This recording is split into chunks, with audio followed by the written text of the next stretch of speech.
Job creation legislation is stated that job creation legislation is first priority. However, citizens raise questions on various concerns, including protection of statewide Medicaid, defending a woman's right to choose, enabling federally funded high-speed rail project.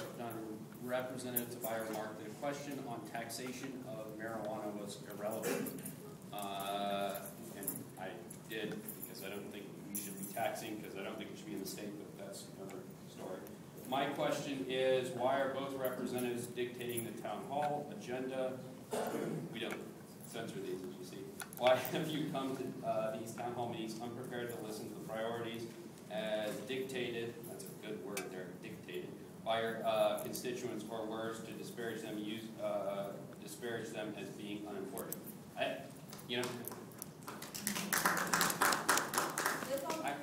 No, this is mine. Let me help you here. I get paid $27,000 a year doing the job, and I'm glad to do it. I got thousands of votes. I work darn hard at this job, balancing it with another one with my family. I don't have to be here. Thank you very much. I don't have to answer the phone calls. They come to my office or the emails. I'm here because I like serving the people of Brevard County. And I find it really horrible that you think that I would take time out of my busy schedule and Rich Workman would take time out of his more than busy, he runs a small business, to come here to dictate policy when we're here. We're here because we want to hear what your concerns are. If my views on being pro-life don't mesh with your views on being pro-choice, I'm sorry. All I can inform you, as I would inform anyone else, there's going to be an election in 18 months, and I implore you, if that is that important, run against me, and we'll let the voters decide if that's what you want to do.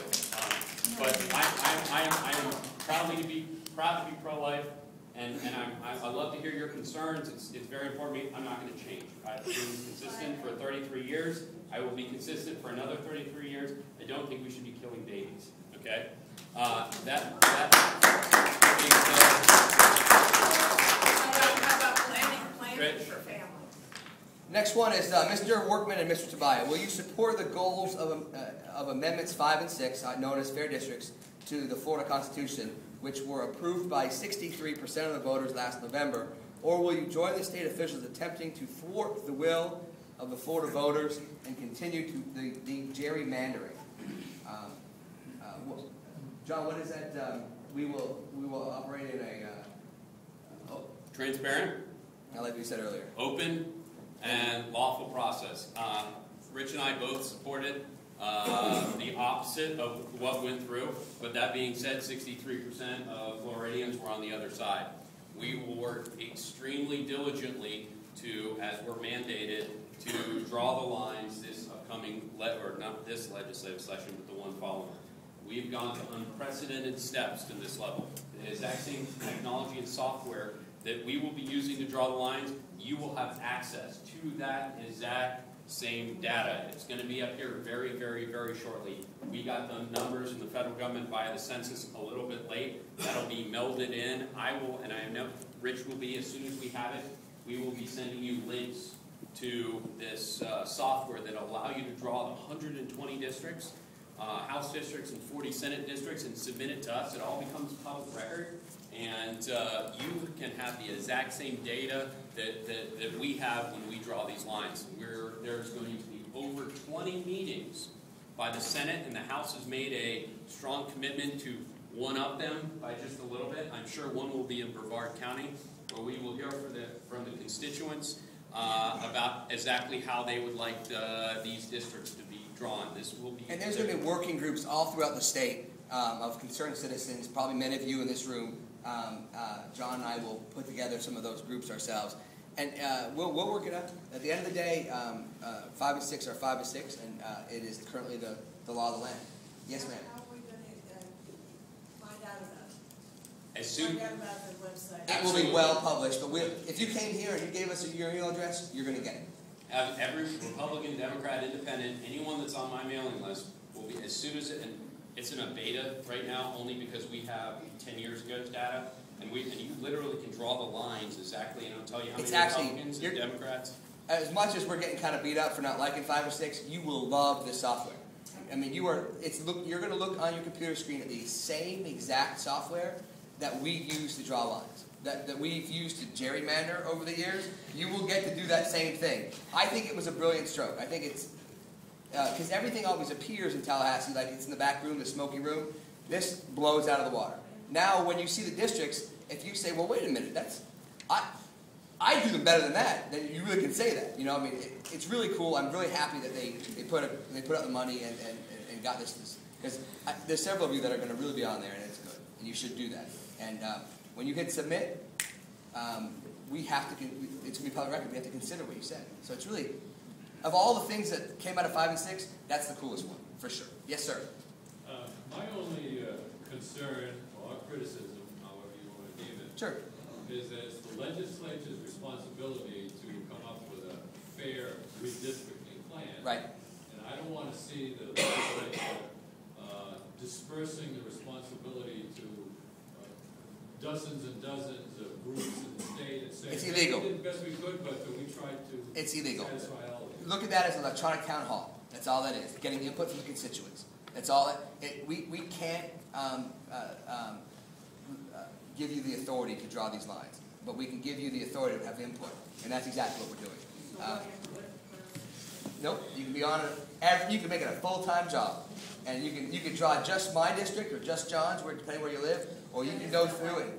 That's not like, that's like ballot box stuff. No.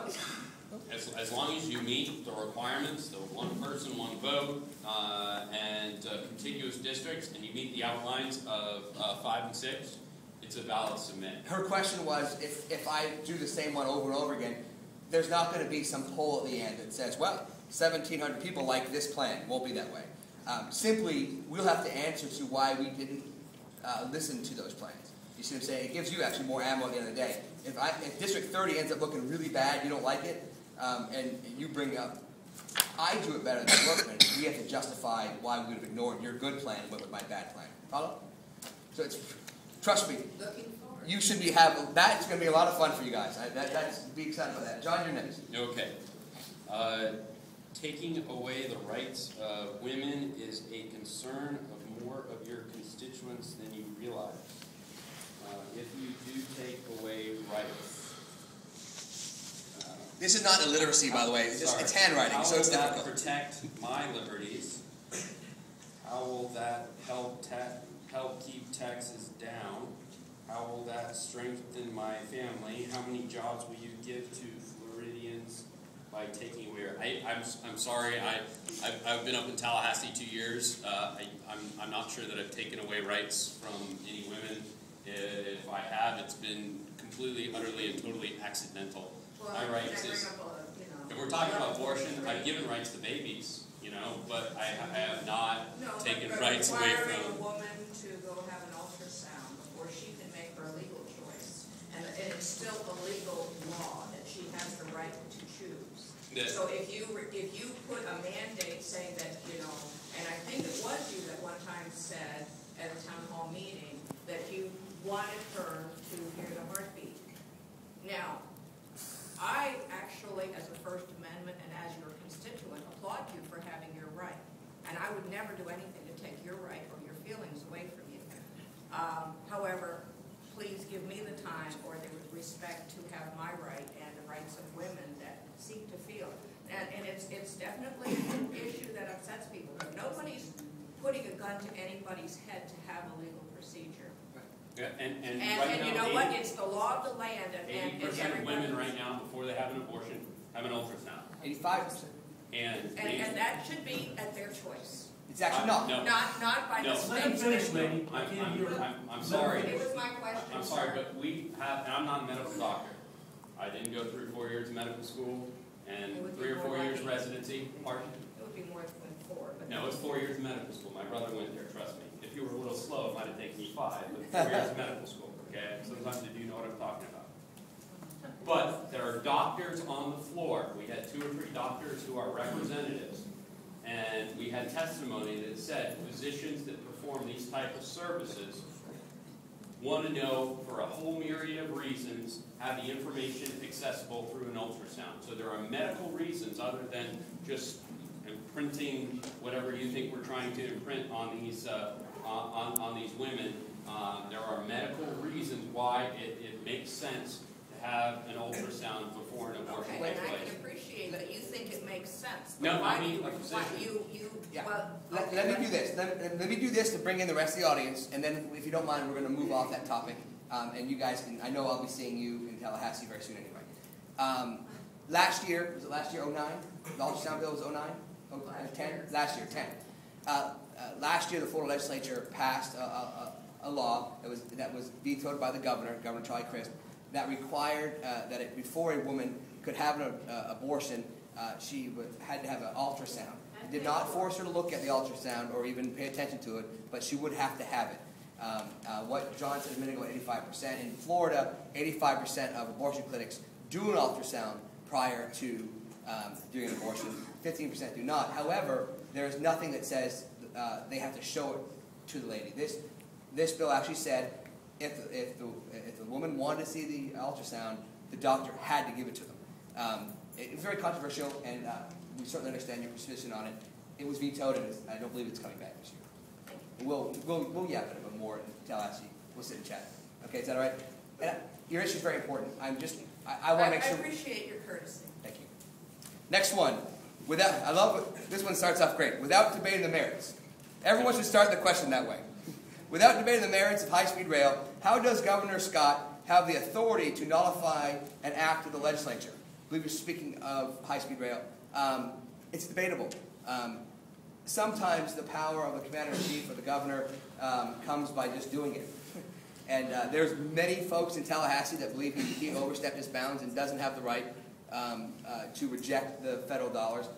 Others will tell you that there is at least $300 million of immediate tax dollars that must be used in order to fund the high-speed rail, which he has purview over. So by rejecting the $300 million from Florida, he in turn rejects the $2.4 billion from the federal government. Some think that if the federal government appropriates funds for a specific cause, the state government cannot stand in its way, unless the appropriation requires state dollars. And in this case, it does. And even if it didn't, it does require state dollars to bail it out if it fails. So Governor Crist sent the money back, so to speak, based on the fact that...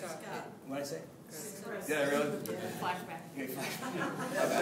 See the mental health question. Governor Scott sent it back based on the fact that it was using current state funds to match, and that there was a $2.6 billion liability if the train failed. I think, in my personal opinion, that Governor Scott is well within his rights to send it back and not accept it. However, it's debatable. Okay. Had I been paying a contribution into my FRS retirement, my retirement would have been mobile, allowing me to move from job to job throughout my career. However, I did not, and maintained employment with Brevard County. Now, after 18 years with a promise from FRS, why should I be subject to a drastic change? Also, transient police officers are not good for our community. Okay, I think the question here is, why should there be the drastic change to FRS? So we combine that with, can you please be specific and talk about all proposed changes to FRS, i.e. trust fund, that you are supporting? Okay. So we'll kind of add those together. Let's first of all lay out. We're going to add those together. Okay, let's first of all lay out all the potential changes that we've heard on FRS. Now, the governor's proposed his budget, so there are some FRS changes in there. Let's pause there. The governor does not get to write a budget. He has one choice. Line item veto or veto the budget. He doesn't get to write a budget. He proposes a budget. The state legislature is the one that does budget. So a lot of what you heard is hyperbole from the governor's office, but there's no doubt that we certainly keep a close eye on what he wants, because we don't want to be subject to the veto pen. So There's a Senate.